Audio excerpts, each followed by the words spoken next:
Hey, ladies and gentlemen, witches and wizards, welcome to Non-Watch Review. Welcome. Sorry, I had a little hesitation here. It's been a little while, but on the show, we review the latest film drop or throwback celebrating our milestone while eating and drinking our favorite movie snacks and drinks. I am your host, Alejandro Cowie, and we are discussing today the perfect score while eating some delicious stuff. I had to do a little throwback to, let's say, some high school looking square pizza. So I had to get some square pizza here, even though it's a little deep dish, so it's a little cheating, and some shameless plug starry, fizzly, bubbly, good stuff. And with me, I have three excellent people I'd like to introduce to you guys. Introduce yourself and tell us what you're having with us today. Julie, I'd like to start with you, my friend. All right. Well, I am also having pizza tonight because that just seems like the appropriate snack to have for like an early 2000s rom-com film. I don't know. And I do have a little bit of wine tonight. We're being a little because in honor of Wine Tasting Tuesday, Larry's Wine Tasting Tuesday, we got some rebellious Pinot Noir. So and also water because hydration. Yes. And there we Hydrate, go. don't dehydrate. Excellent, Hmm. excellent.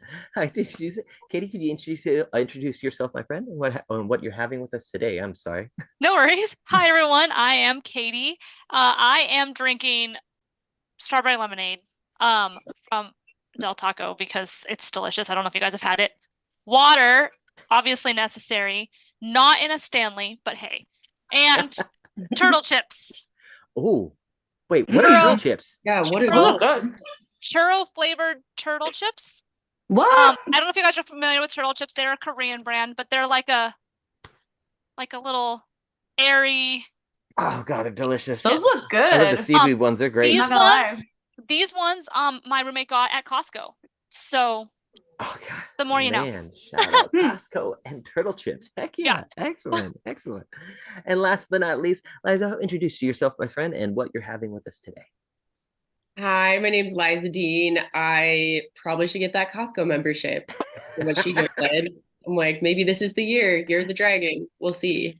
Could be. I'm eating Unreals. They're like these artificial dye-free peanut M&Ms, basically. Ooh. I have part of a burrito on a plate, like still lingering. I think I have some deluxe mixed nuts with sea salt that have not been opened. No, brand new. And like a whole bunch of like Ayurvedic herbs that I keep in jars. So Hmm. I'm Heck assorted. yeah. The amount of like options you have, I feel like it's like a mini movie buffet. I like that. I dig that. Right on. Thanks. Not a problem. Not a problem. Well, after introduction here, we're actually discussing once again the perfect store. A store. My mind is on food. The perfect score.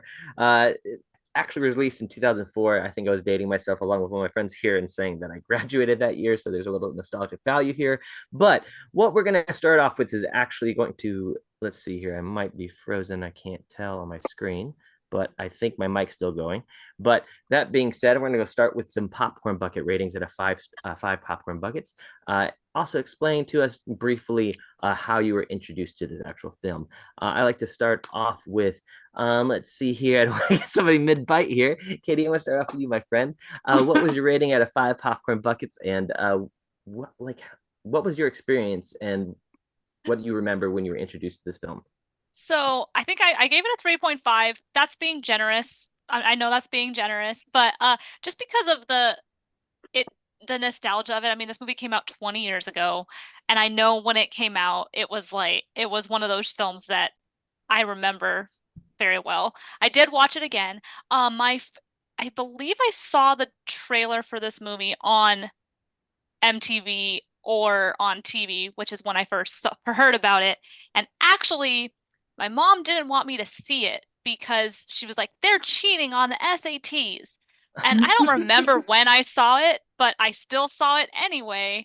And because I was in high school in 2004, to also date myself, but I did end up watching it. And then I remember we'll talk more about later, but I remember being like, she won't be as mad when she finds out what happens in this movie. I like that. I like that. Excellent. Eliza, how about you, my friend? What is the popcorn buck rating out of five, and how was your feeling and initial introduction to the film? Yeah, it was a 2 out of 5 popcorn buckets for me. And yeah, when I first was like, oh, perfect score. I actually was thinking of the 2006 film Accepted. I don't know if any of you guys Yeah. Yeah, I remember that one. Yeah. Yeah, with like Blake Lively, but that was the one that I initially thought this one was. So I was like, oh, I've seen this before. And then I was like, no, actually, I haven't seen this before, which is weird because I've seen the poster art, like, I feel like all over the place for it. And I don't know, I've definitely like seen trailers from it. This was the first time I've actually watched it. So Heck yeah, right on, right on. And Julie, how about you, my friend? Out of 5 popcorn bucket ratings, what was your rating, and what was your initial feeling and introduction to the film? I give it a 3 out of 5 popcorn buckets. And this was also my first time watching this film, incidentally. Like, I don't know how that happened because I was super into all the like rom-coms and movies of this similar nature around that era. But I don't know. I think I do remember seeing the trailer, but I just somehow never watched it. I feel like because there were a lot of like similar movies around that time. It's like, can't watch everything. I don't know. But yeah, initial feeling, I was like, all right, we got Captain America and Black Widow in their early years. Let's check it out, So let's see how this holds up. I definitely have that Marvel Universe feel to it and so forth as well. Excuse me, a little skipping bit, on my end of I it. honestly think prequel movie, maybe. I was thinking that Maddie feels initially. I was like, come on, Brian. Maddie Matthews could be like a Winter Soldier type, so that could definitely be a possibility there. But before we forget here, but yeah, I'm around the same boat with all three of you here. I had a 3.5 out of 5. Initial introduction. Honestly, I want to age myself here. Like I said, this film came out during my graduation years. SATs were a real thing to me, and I hated them any way, shape, or form. Initially saw the film, and I was like, yo, maybe this is like a rebellious feel in a sense. But then, honestly, I've other than the initial watching it in actual theaters, the repeat on there just reminds me that I just really didn't. It was more of a nostalgic value, not nothing beyond that. But initially, let's go ahead and start off with a couple things here. Now, honestly, a short review of the film here. You have the main character, which is going to be Chris Evans, Captain America himself. Initially goes ahead and has a frustration of not getting the score that he wants to initially to go into, I believe it's a business school. Or no, I'm sorry, architecture. I apologize. Architect school. Thank you. I was like, yeah, 2 different things. I apologize. Now, when he gets to this point, we go ahead and we get to a obvious frustration of not being able to test well. And when we get to this point here, he actually is trying to think of how this life is unfair. He runs into his friend Maddie with a possible similar situation, in which initially goes ahead and explains that he has a plan to go to, is it Michigan, I believe, to see his girlfriend. Maryland. But yeah, Maryland. Thank you, Maryland. And then he himself is not able to get the score. He is not getting accepted to school. So they both are actually trying to figure out a plan or a way to go ahead and, let's say, get some test answers. Now, when they're talking about this, I believe I think they're like working at a shipping company at the time when they're discussing how their frustrations back and forth. Mm-hmm. We then are introduced to multiple characters. These characters are going to be people like Erica Christian, which plays Anna. She's kind of like the brainier one of the group. We're looking at, of course, Scarlett Johansson. I'm sorry, I let's see here. I missed that one up. No, yeah, we got okay. And then we got Scarlett Johansson, of course, which is Francesca, which she's going to be the little bit vibrant one. Let's say against all odds. She is kind of the one with that's the best way to say it. She gets the gothic style vibe, and you get the traditional gothic or alternative vibe from this actual character. The fuck it to the system. Yeah, exactly. Thank you. That's the better concept, because at this time being not like fully goth like you would see in that time period. She was like the alternative kind of eccentric girl, That's a better. No, I agree. That would be a better terminology. Now, speaking of this here, now I'm going to go ahead and start off here. That's probably in the first 10 minutes of the film here. Julie, I want to start off with you. With the pacing of the film, how we are introduced to Chris Evans and how we're introduced to Brian Greenberg, Kyle and Maddie, and their predicament. How's the pacing? How's your feeling of this? This is the early 2000s. How are you feeling then and now? I mean, I feel like, again, I'm probably going to say this a lot, but I feel like it was pretty standard, again, for films of that time. Like, you just kind of introduce the different tropes, like, you're like, okay, this is the alternative girl, this is the stoner, this is the, you know, whatever Chris Evans was, because he wasn't like the jock and he wasn't like the popular guy. He was like somewhere in the middle, which is super unbelievable for Chris Evans, by the way. Can we talk about that? Like, come on now. During like that time, it was a little bit more what he did. Well, that's true. You're right. You're right. It was because it was before he was pure casted, protagonist character. But just looking back now, you're like, really? But yeah. But yeah, and so like the way that each character was like kind of introduced felt very like this whole setup that is very typical of movies of that time period. And yeah, I mean, I didn't have an issue with the pacing. It might have been a little bit slow, but again, I feel like that was pretty much all the movies of that time. So no, that makes sense. I get that there.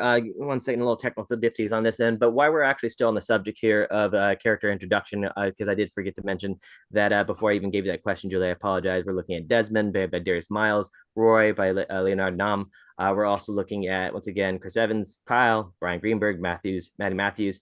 So essentially what we're looking at here is Roy being the stoner type, Darius being the jock type, Francesca being the, once again, I mentioned a great alternative type. 2004 was kind of weird for us because you think about alternative was like the years that were started in that early year. So now alternative is a little different. So the categories are being a little off, but alternative is probably the better description.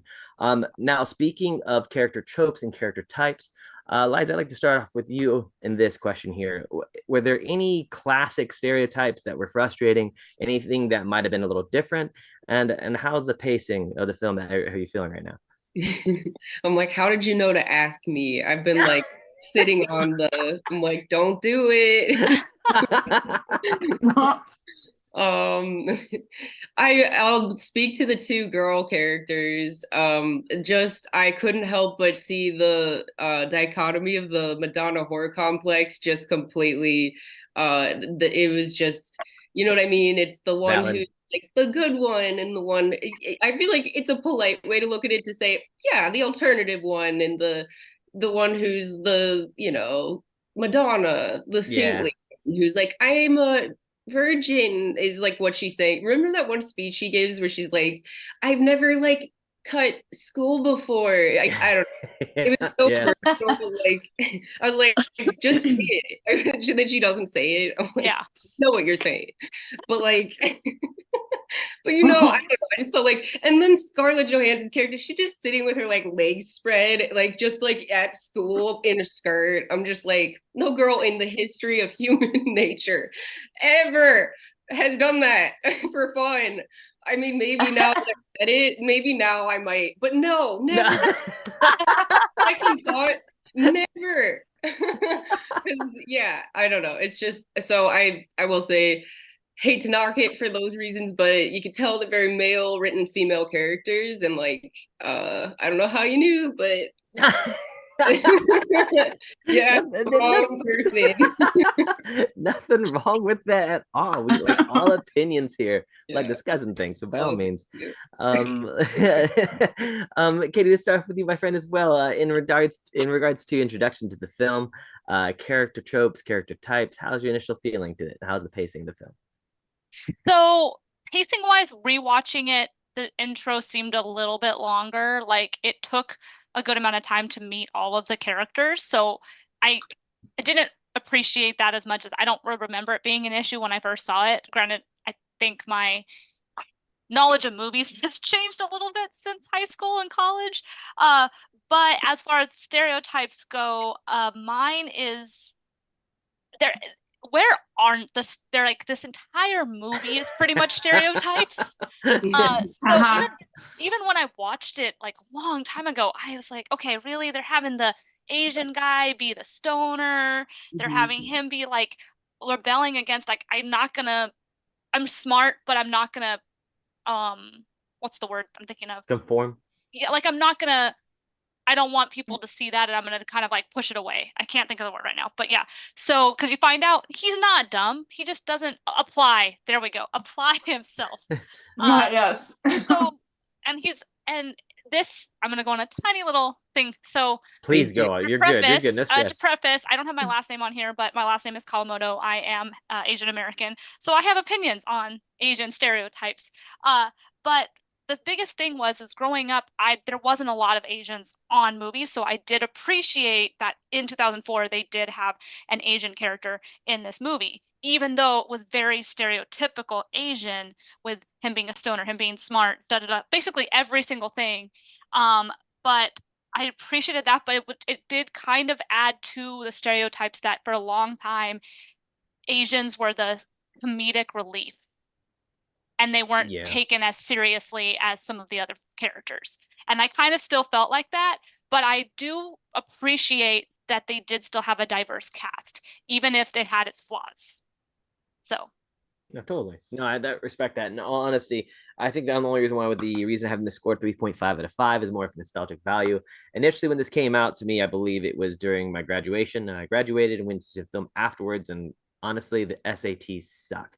That's the only thing I can tell you right now. The SATs suck, and that'll be a question I want to ask you guys a little later. So, but in regards to the introduction of the film, they are classic stereotypes through and through. There's nothing that you can do or say to actually change it.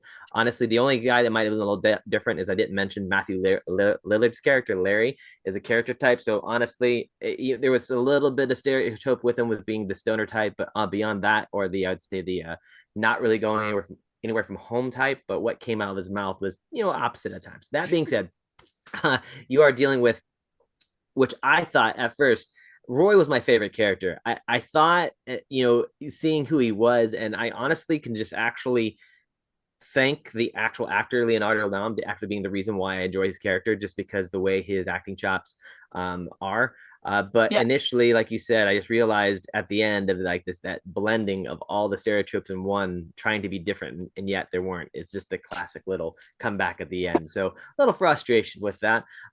Of course, the one thing that really bugged me about this was you could see the buildup and that there was a possible classic, boy meets girl situation during this whole beginning, and it was always a buildup between the two types. So it was 2004 when this film came out, and honestly, it was almost classic everything that came out here. You had American Pie from the raunchier concepts. You got things such as 21. You got things as well that were I'm trying to think here what other release movies there were, but there was always some sort of classic teenager concept, frustration, ultimate goal, going on a road trip, going on an adventurous concept, and needing a crew of people to go do this. And there's nothing wrong with that classic feel, but the problem is that always putting the niche on a certain individual, once again a stereotype, and just flaunting it out there, and just because it seemed to classically work in regards to Hollywood. But that definitely needed to change.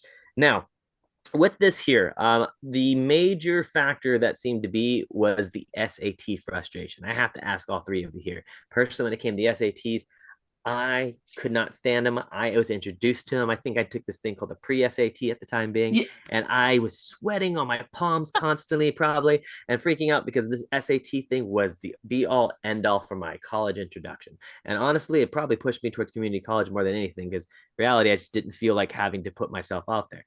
Now, I took a pre-S.A.T. and I think I got barely up to like the 1,000th percentile. I could not stand test taking, and yet I had something like a 3.7 to 3.8 GPA. It was just something about test taking that just scared the crap out of me. But I want to go ahead and start with you, Julie, on this. What was your experience with S.A.T. in relation to this film? Was there anything that hit you a little bit more to the core, or was more like, that's just goofy?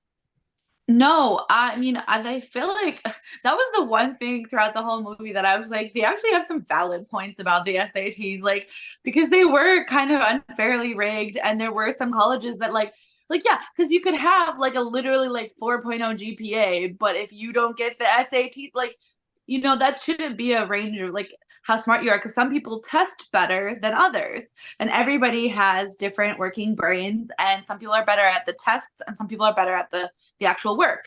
So like it didn't really seem like like a fair system to determine which colleges you were going to get into. I wasn't a fan. I hated taking those tests. I mean, I honestly couldn't even tell you what my score is right now. Literally don't remember, because in the end, it doesn't matter. Like my college, luckily, like didn't really require a certain score to get in. I went to a state college, and I don't think that it was an issue, but I literally don't remember. I mean, I feel like most people from that era probably don't remember their scores either. Like, you know, unless it was something that was like really important to them. Like, but yeah, so no, that part of it like kind of resonated with me. I was like, yeah, and I feel like they have progressed, and as far as I know, like I don't feel like they're using that as much as a way to get like, you know, a barrier to get into college, or like the admitter into college is the SAT. I don't feel like they're doing that as much anymore.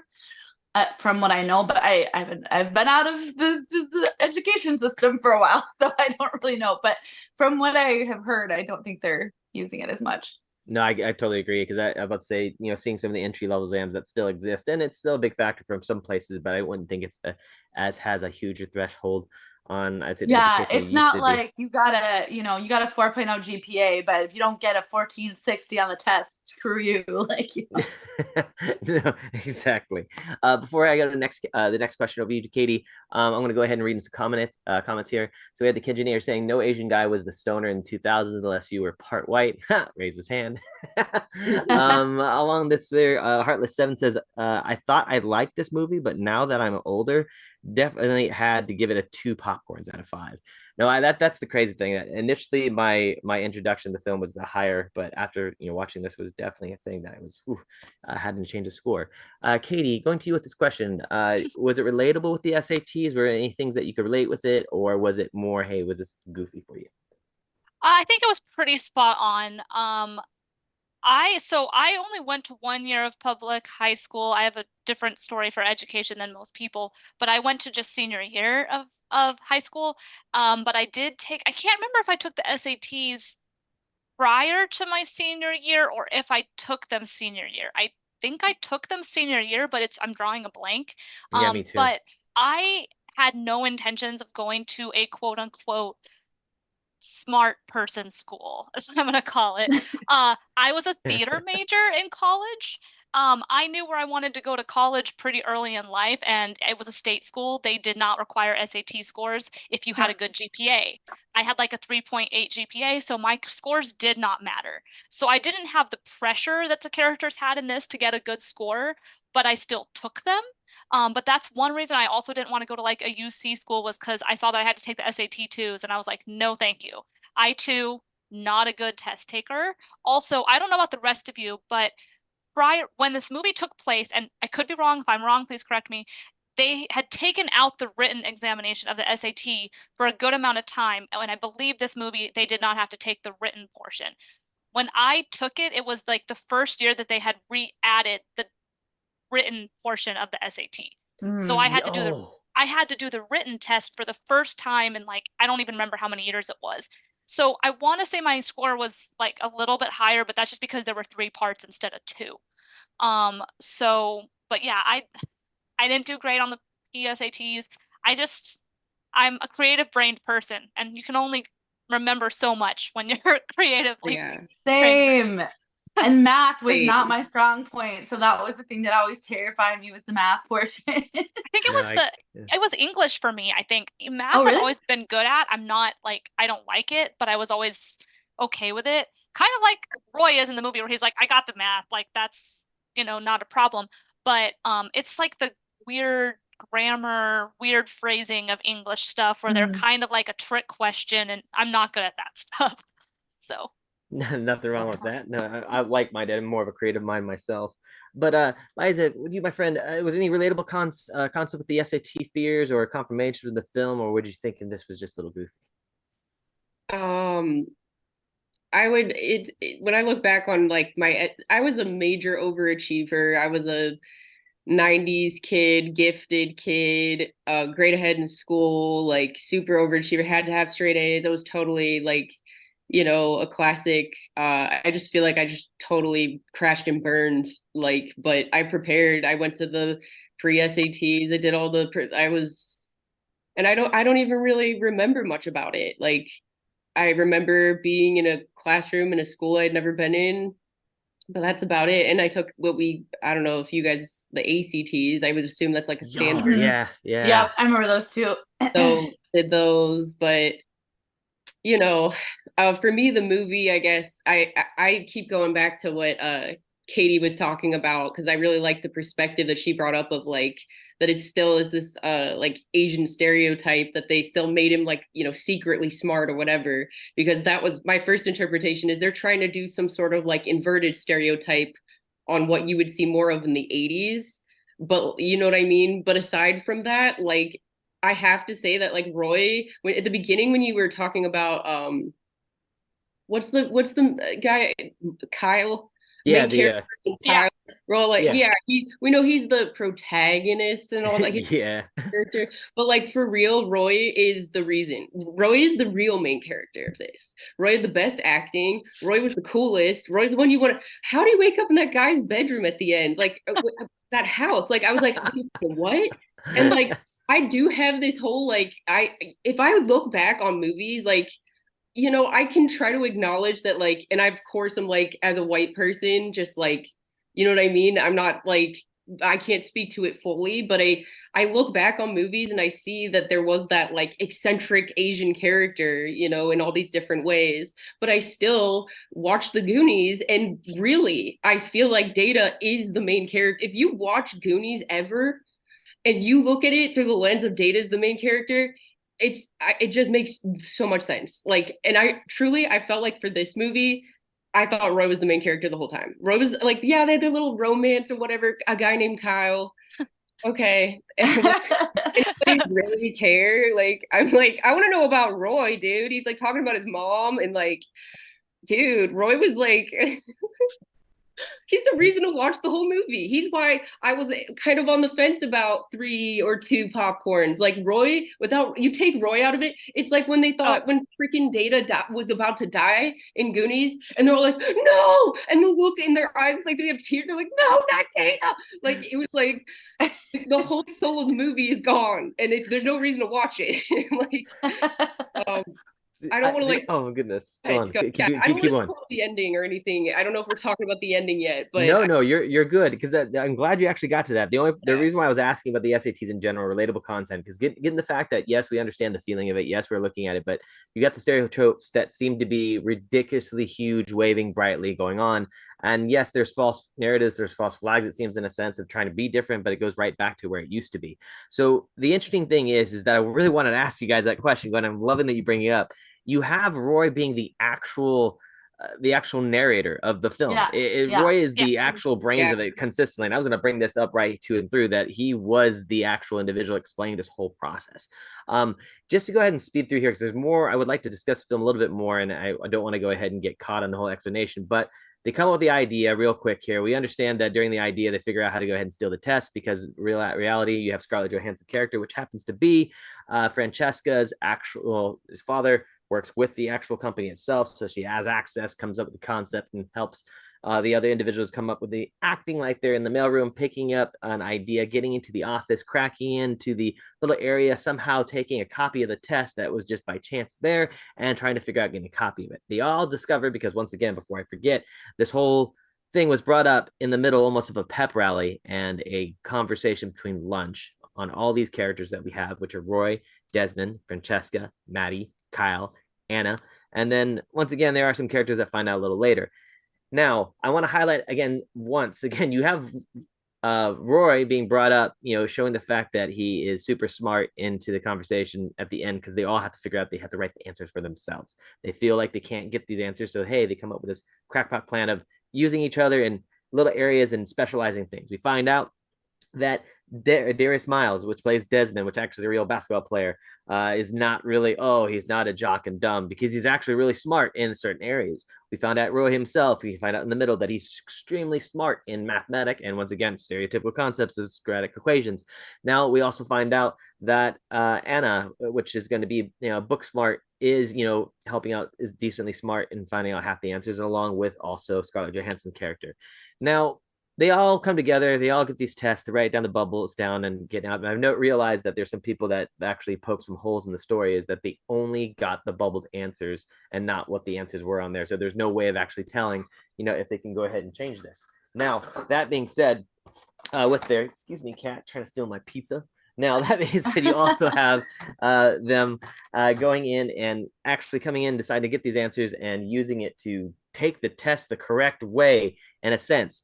Now, you have the goofy concepts of them, their masked ideas of going through and getting through this, security system of using, masks that seem to get at the, spirit store or Dollar General. You also have the concepts of them actually finding out that we have Scarlett Johansson's character, Francesca, and actually Maddie having a moment there.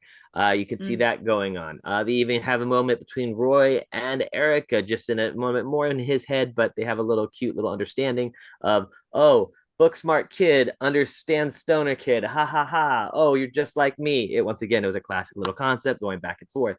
Now, with all this being said, they all find out that they're about to be caught, and it turns out that Francesca's the one that is about to actually have a moment, but Maddie decides he wants to save the day, being the classic man he is, and he goes in there and says, "Oh, I'll take one for the team." Okay, great Hollywood writing. But the problem is that we understand he takes a hit for it. We see everybody else looking from a distance. He's going on. He's getting sent to jail. Long story short, he gets bailed out. Everybody decides to take the test. Another stereotypical concept happens when you have Desmond's mom come by and give actual Roy a true home and what a family mom is and what a true hardworking family could do, and just give it that good old values and get him far through life, and he just need to be redirected and turn out well. But once again, all this is being said with Roy being the actual narrator all throughout the end, and even says and jokes around making the fact reference that hey, let me slide my little cheat sheet to my friends, my fellow stoners in the year, and making a little profit at the end. So is he really learning? But then again, he makes, once again, video games, and he just shows you to make the most profitable concept, and has Chris Evans, and you also have Anna meeting each other classically back in the day in this train station, and living happily ever after. Now, all that being said and done, I wanted to get through that because I want opinions. Now we know how this movie ends, classic Hollywood wise. Please, let's keep going here. Now, Julie, I want to start with you here. I have to ask you, now that you rewatched it, what bugged you the most? Oh my goodness, let me correct that. This is even better. Now that you've seen this film for the first time, here we are in the year 2024. I have to know what irks you the most about this film initially, or what do you find humorous? Well, I mean, yeah, all the stereotypes were irking me a little bit, I guess, and the predictability, like the minute that there was a moment between Maddie and Francesca, I was like, yep, they're gonna get together. And just the fact that Kyle obviously had a huge crush on Anna, you were like, okay, yeah, they're gonna get together. But I mean, here's the thing. You wanted that to happen, right? If that didn't happen, you would probably be a little confused and surprised and, maybe a little unsatisfied. Because of the era that it was in, I feel like it didn't irk me so much as just I was like, okay, yeah, I've seen a lot of this before, but it was because the thing is that I just grew up in that era of those types of movies, those rom-coms. So I guess I was prepared for it. I was prepared, if that makes sense. I was prepared for it to play out the way that it did, and I can't, like I said, I can't say that I was disappointed because that's kind of what you wanted to happen. I mean, sure, it would have been interesting if they threw a curveball in there and it was like, oh yeah, well, nobody gets together. So, I don't know, but they didn't do that back in the aught fours. No, yeah. So, yeah, I don't know. I get that. Now, a question, speaking of that, now we keep on going to stereotypes here. I want to actually bring up the female characters. We have two female characters here at this point. Liza, I want to start off with you. Do these female characters have any foundation, or is it just more of a prop to go ahead and highlight the certain story? There you go.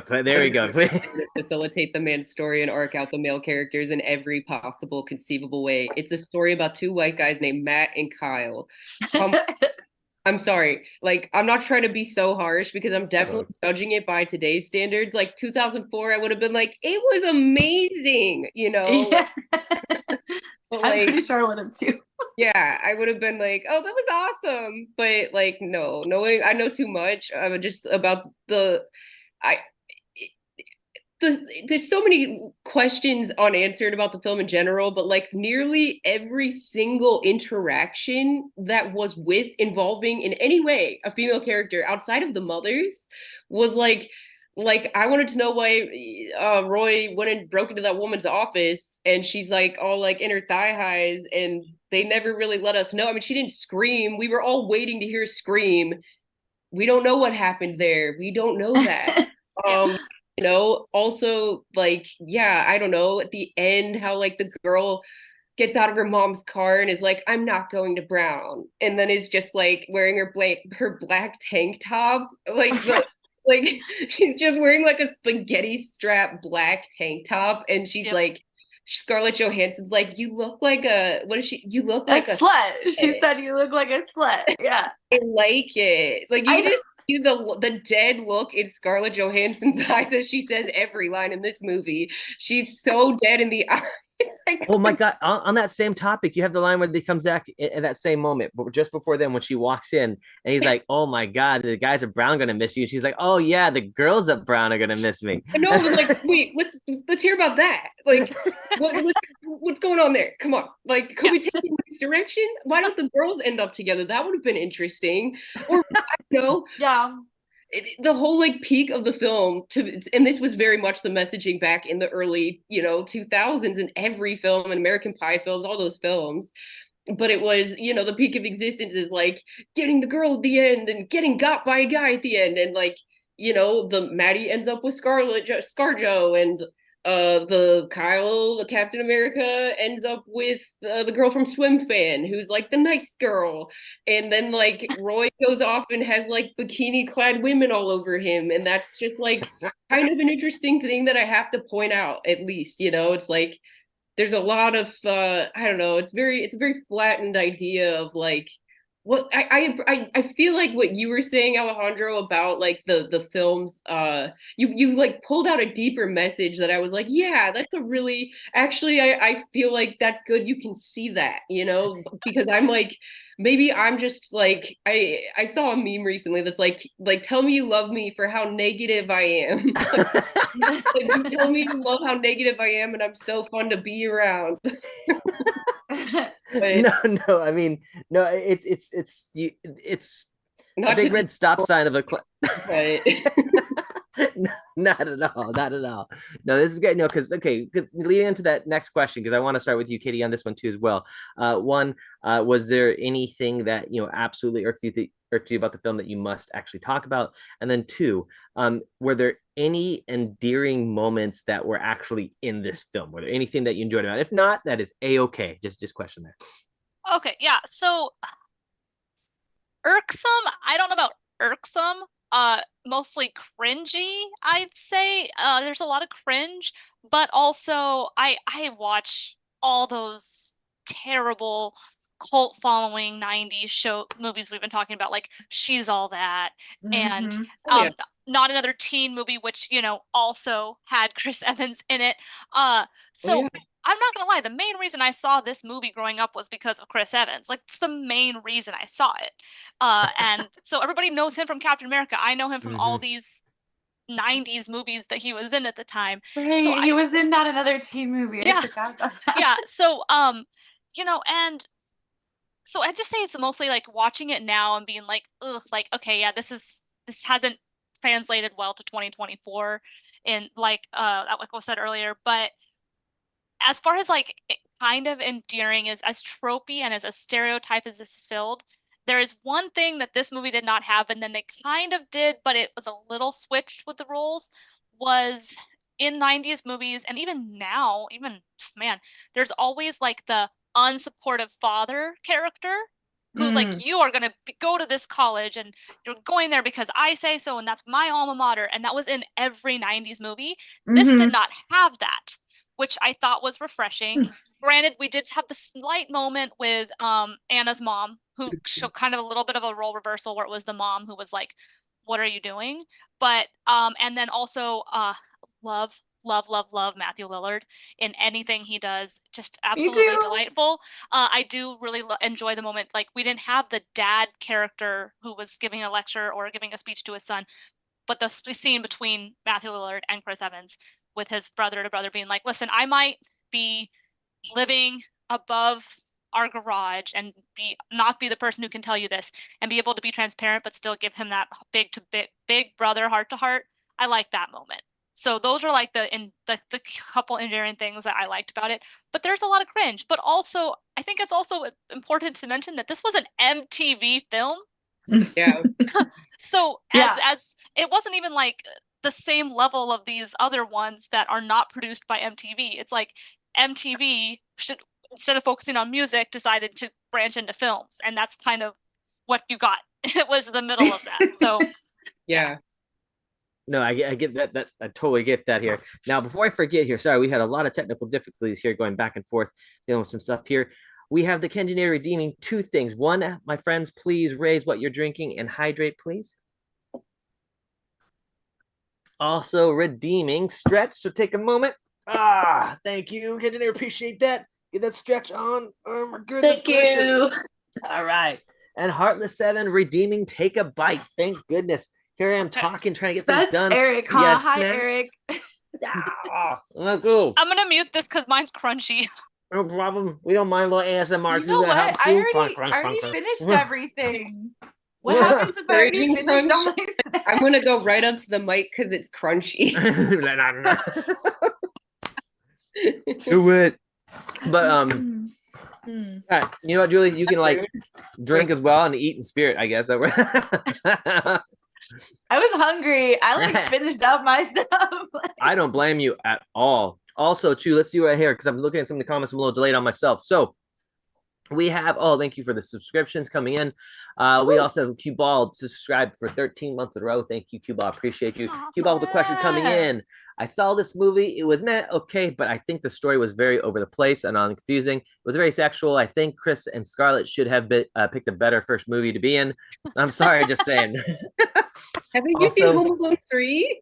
The first movie I think is Home Alone 3. Home Alone 3, kids. Like, also, did this movie come? Did this movie come out after Not Another Teen Movie and Cellular?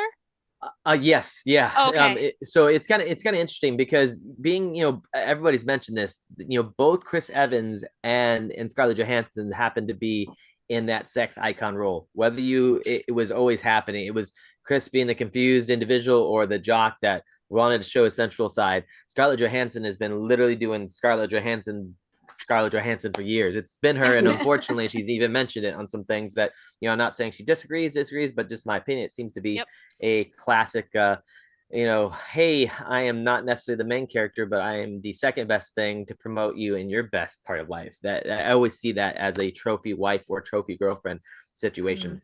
Honestly, the only endearing part that I've actually saw in the film, other than some of Roy's goofy antics, even though he was playing a stoner type, he was just likable. And what I liked about him is that, this actor, I can't think of the movie right now. It's with Shia LaBeouf back in the day, but, Kate was one of his cohorts in this one.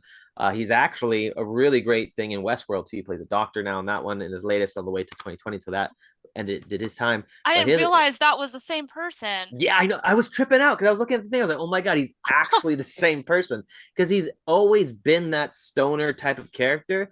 It's always been a replayable thing. And the only thing that seems to be beneficial is the fact that he can act and not seem, I don't know, just a classic reflective 420 worthless individual, because he actually seemed to have some character to him. And what I wanted to bring up was the endearing moment between Desmond's mom and him.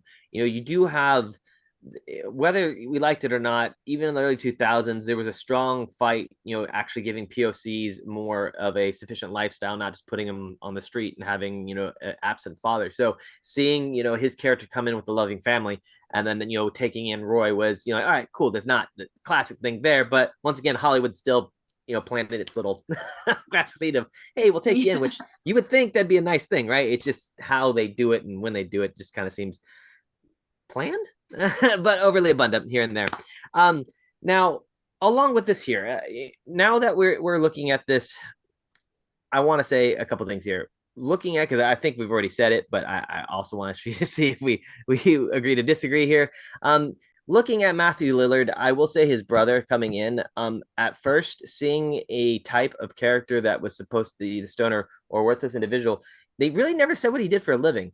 Evidently, his family didn't, actually show any, disgruntledness, but it seemed that he lived in a different facility over the garage and had his own thing, and hosted his own party. So it seemed to be healthy. So that, positive.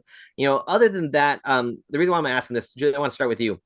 Whether there's any character in this film that you would have changed the classic type wise. So out of, you're looking at, Desmond, the basketball player, Francesca, the sexy individual, Anna, the classic bookworm, Chris Evans and Maddie, the classic, protagonist that, Goofy A and Goofy B, and you got Roy. With anybody that you would love to go ahead and, change around in your opinion, or, to change this film?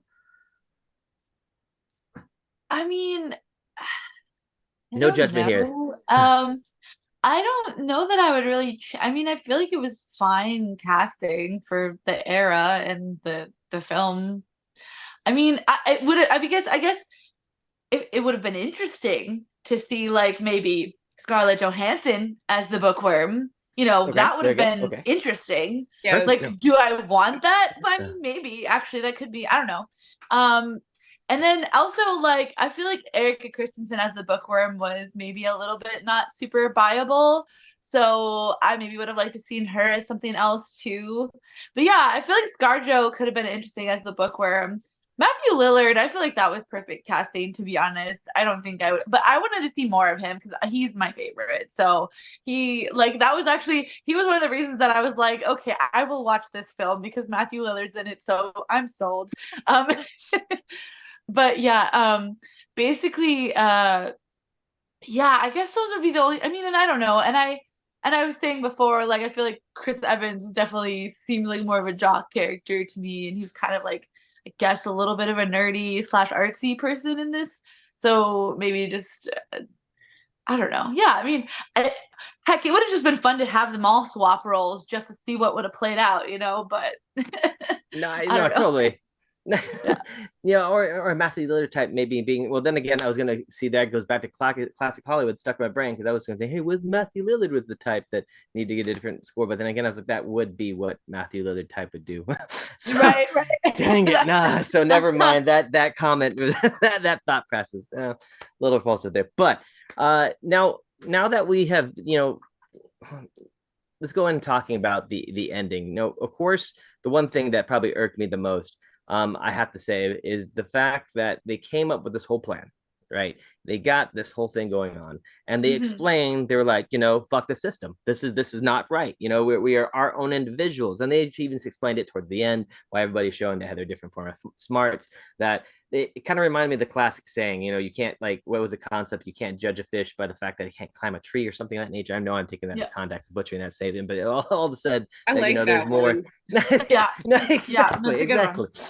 But, so, you're in the situation, like, all right, cool. We see that, we understand that. Now they go through this whole thing only to promote the fact that they had to study hard and they had to retake the test to the exact same thing to put them in a point of life they're at now.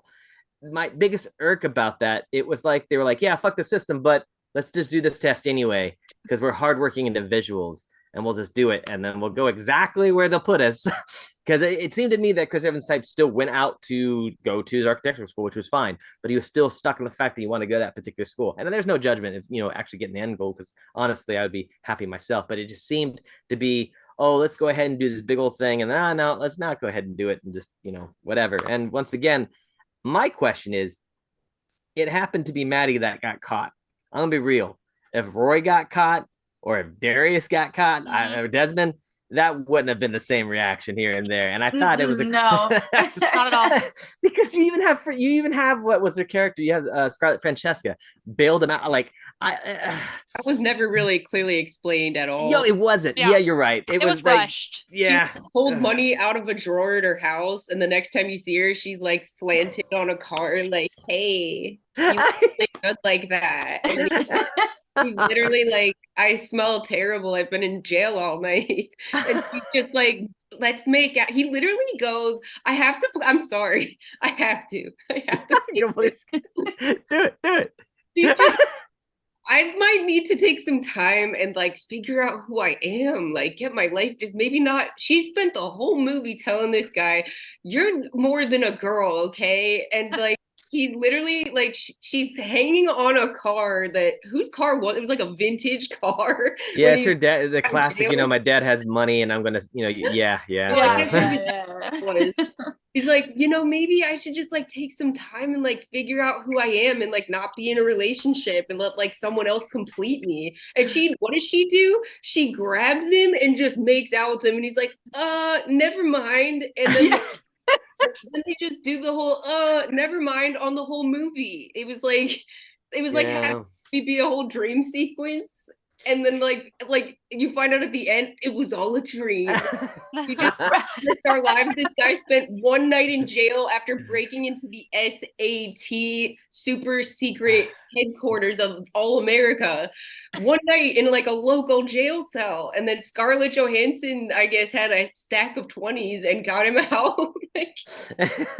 No, they were 50s. I think they were 50s, but maybe still. Maybe they were 50s. Maybe I don't know. Like I just forgive me. It was a great film in a lot of ways. There's just so many questions left unanswered. I like how did he end up on a couch of like, and the woman, like he wakes up and she knows his whole life about, like, I just don't understand. How did he fall asleep? And then he wakes up and she knows his whole story. And then, it's like, sleeping, but my son wasn't. He told me the whole story while you were sleeping. And now you're at our house. Were they in whose house did he wake up? Well, if you remember, Desmond was the ride, right? So like he had to pick him up and drop him off. And maybe he like passed out. Maybe he was high and he passed out or something. Yeah. I don't know. But I just figure like maybe he was just being a good friend and brought him inside so that he could, I don't know. But yeah, regardless, it required a lot of connect the dots to get there because it's a very valid point. You do. Because there's a lot of connecting the dots in this movie for sure. Yeah, no, totally. Oh shoot, let me look at a couple things here in the comment sections. So we are looking at, let's go on to Kendra saying crunchy earlier in regards to this eating the food. Q-Ball says, oh yes, Headbanger Ball, mentioning favorite songs. Kendra ring my bell. Going into talking about Disturbia, of the film I was trying to mention before that Leonardo Nam was on with Shia LaBeouf. That was an excellent. I thought it was at the time being. I was good. I have to rewatch it. I love that movie. That was a good movie. He was his cohort in that one as well, which played the stoner type as well too. That was played there. Once that was much a little later, but that was my kind of my introduction to him. Now let's see here. Can I stop judging him? Liza, he smoked some really good grass and can't remember. Talking in regards to Roy, that's the thing. There was a lot of assumptions in the film, a lot of cutting points. We had that moment, like as he brought up the really great point. Yes, he did make 2 appearances in the house, but when was that connection? But Julie, you also made a very valid point. They mentioned being a ride earlier, but they really didn't have the connection. It was like cutting points off of, trying to push. It just seemed rushed in my opinion. If it was like, there, they were just connect the dots as she was talking about it. Like I just was sitting there in my brain doing that, like, like I'm like, wait. What is happening? No, I get that. I just, Lord. And that's the thing. I like another thing that brings me to what I even brought this up. There was no real true, I would say, self-discovery to either the female characters. You're looking at, Anna, the bookworm. She says that she's rebellious, and all that she does is choose to make a decision. And the decision she chooses is to go to a school and still hook up with Chris Evans, right? And then you also have Francesca, which her endpoint was to be, oh God, this pisses me off the most. She had daddy issues because she would bring somebody from either a strip club or a club that she stated that was her age. And she would always say, like things like peace. Oh, not P-E-A-C-E, it's P-I-E-C-E, sweetie. And like just be a bitch and like make these references of talking to like, how it's so angry that her father would use women for being a piece of ass. And yet her end goal was to fall in love with Maddie and really then figure out that she's actually one of the main reasons why things are getting fucked up in the first place. But honestly, everybody was. And she writes a novel, like exactly. Yeah, that's very cliche too. Like Yeah. I'm gonna write a novel of the movie you just saw. Like Yeah. one of my biggest pet peeves in movies, and to this day, I cannot stand that. They're like, it's like you couldn't write something better for this character to do than just I'm gonna write this story. Like, no, exactly. It's realistic part of her entire career. Like that was realistic because nothing that came out of her mouth. She's not a real woman, and she's just not, like everything she says and does is so like robotic and like it doesn't make any sense. She's motivated by almost nothing. Like you can't. Yeah. You don't know what this girl wants in the end, but then she's suddenly like, "You don't be with anybody else, but I want to be with you." And yeah, and then she writes a novel. Like she was a writer this whole time. Like, right? Like, I mean, I know she has like a blog or whatever, but like that's not the same thing. Yeah. You know, and also the thing that bugs me about this, I didn't want to say this because I just don't want to ruin it. The plan was fucking stupid. The reason why the plan's fucking stupid is because no one gets the same SATs. No one ever gets the same SATs. There's no some kind of official That's scan. a good point. Yeah. It never it doesn't work that way. Every test that's taken, it's reformatted and distributed in different forms to actually make sure it's not going to be the same. Like you could try to cheat on knowing the answers, but you're gonna have to assume where the answers are, and then all of a sudden it makes you study in the first place. You're literally studying like a cheat sheet, what may be on there, but you're still studying. Like I don't there's that's just sorry, but that they changed the test. They did mention that it was for their specific school though. I remember that. Even person to person, it's not the same. Yeah, that's what I was trying to say. Regardless, the scantrons are being sent to you in a different order, so no one could cheat off you over shoulder. I didn't even know that. That's actually that makes sense though. I mean, it makes total sense. Yeah, if I remember correctly, and I don't know if this is from the SATs or something else, but if I remember correctly, it's like you're in a row of people. All this row has like every other like a certain order of tests, and then the next row next to you have certain order of tests, so that it's physically impossible to cheat. But like the desks were also like 2 feet apart. Like who's gonna be able to see that anyway?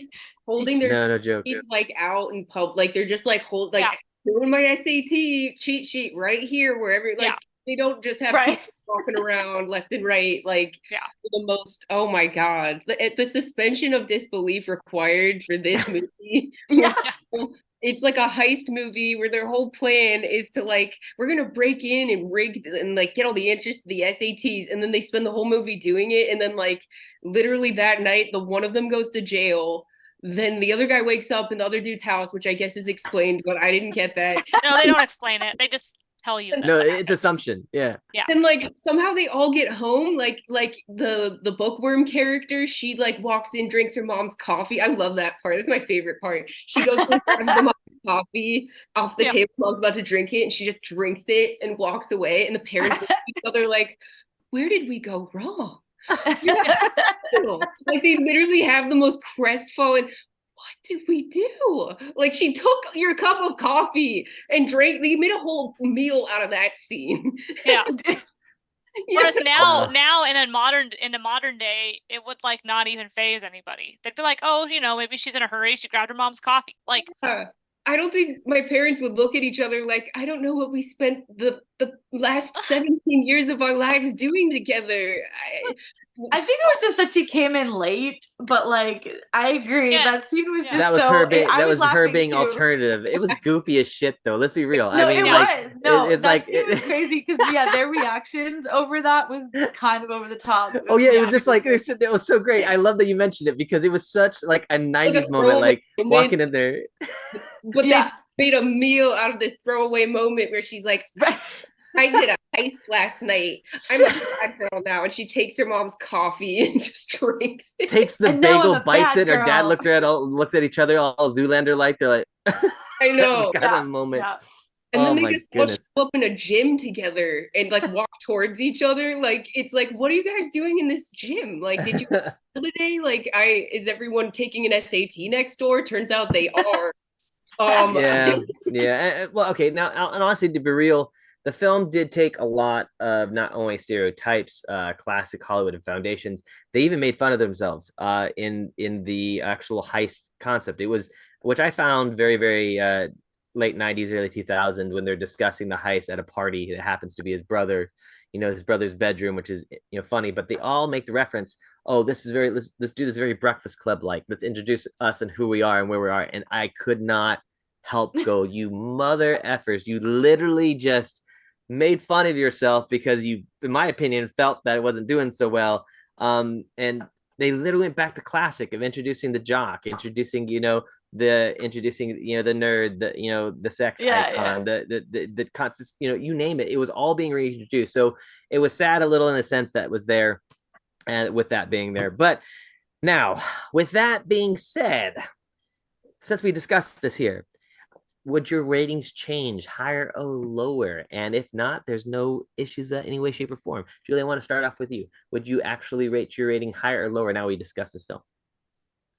No, I think I'm sitting pretty good at 3 out of 5. I mean, because I still think it was fun and it was cute, but it wasn't like, so it wasn't anything spectacular. So it was like in the middle. In the middle seems to be the right spot for me. So. Right on. Excellent. Katie, yourself, would it be higher or lower? And you don't have to explain the reason why, but if you do, go right ahead.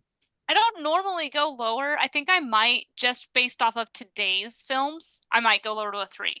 I think for 2004, it would probably still have been a 3.5, but not based on 2024. So I think I am going to go to a 3. I get that. Excellent. Respectable. Liza, how about yourself, my friend? Would your score change? And if so, why? I think it's like Walmart Breakfast Club, and I thought it was fun.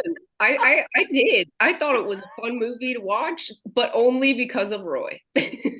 Yeah, I want to use that so badly. Walmart Breakfast Club. Oh my God! I'm sorry to interrupt. That's a great descriptor. I love that. It is.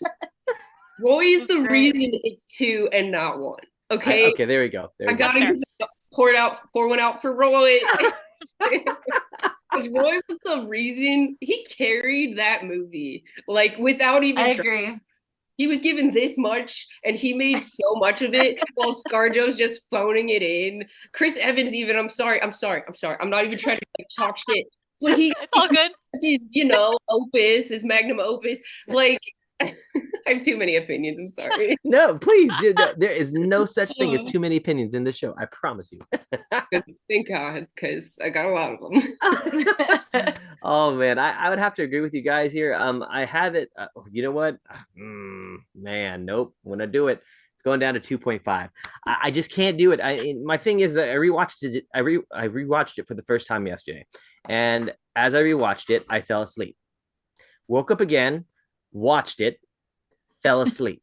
Oh my God. Oh no. Woke up this morning, watched it. I was like, okay, cool. No. I don't want to say that like it was boring, but it was predictable. There was nothing about it that I had some chuckles because I've got to see young faces now that are now obviously aged and talented over the years it's going on. Excuse, my cats are going ninja like going all over the place. But also the fact that I did have some moments like, oh, I understand the SATs, like the frustration, the fact that SAT stands for SAT. It used to be standardized, administration test. It doesn't even exist.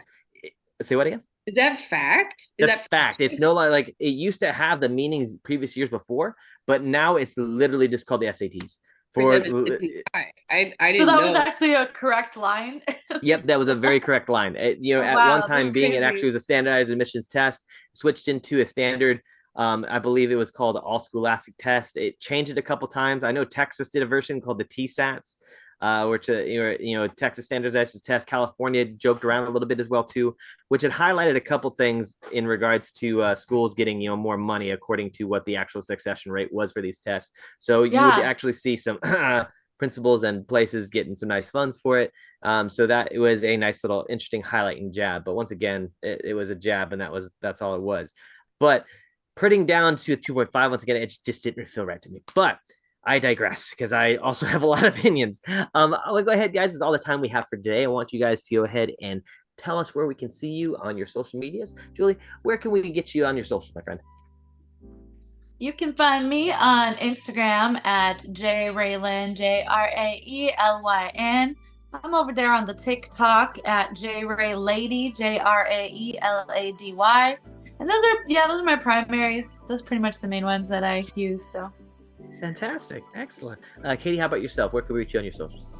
You can find me, I think it says it on there, at my handle is KT_Christine, KT_Christine with a C, across all social media, TikTok, Instagram, including here on Twitch. I will tell you I have not been active on Twitch in a while, but I am trying to be more active here in 2024, playing some more games here. So if you guys like watching people try really hard at video games and being not great, but still persevering at it, you can watch me on Twitch. And then also I do other podcasts as well. If you guys follow me on Instagram, you guys can follow those as well. But that's probably the best way to see what I'm up to is through Instagram. I also have X, but I will warn you, my X is pretty much just talking about K-pop, so it's not really beneficial to anything else. So hey, there's nothing wrong with K-pop. We enjoy that. Liza, where can we find you on your socials, my friend? I'm on Instagram as the Red Banshee, all one word. Yeah, that's where you can find me. Right on. I'm a little like-minded here. You can find me on Instagram. It's gonna be IAMCOWIE. I am Cowie on Instagram. I deleted the Twitter. Don't do that. Never mind. Or Facebook. You can also find me at Alejandro Cowie as well, or here at Nom Talk Network. Well, that's all the time we have to talk today. So thank you all again for tuning in. Be sure to join our Discord and to keep the conversation going, as well as subscribing to all platforms at Nom Talk Network. Tune into our next show, which is going to be Basic Binges on the 31st with our host, Eric Ramirez, guests Kyle, Jordan, and myself as we discuss the film Percy Jackson and the Olympians, episode 5 through 8. Once again, we really appreciate you guys joining. Thank you, my guests, joining today and dealing with this interesting show. So I saw about the little mishaps here and here, but thank you for hanging in with us. As for everyone, have a lovely day and hope to see you around. Goodbye. Bye. Bye.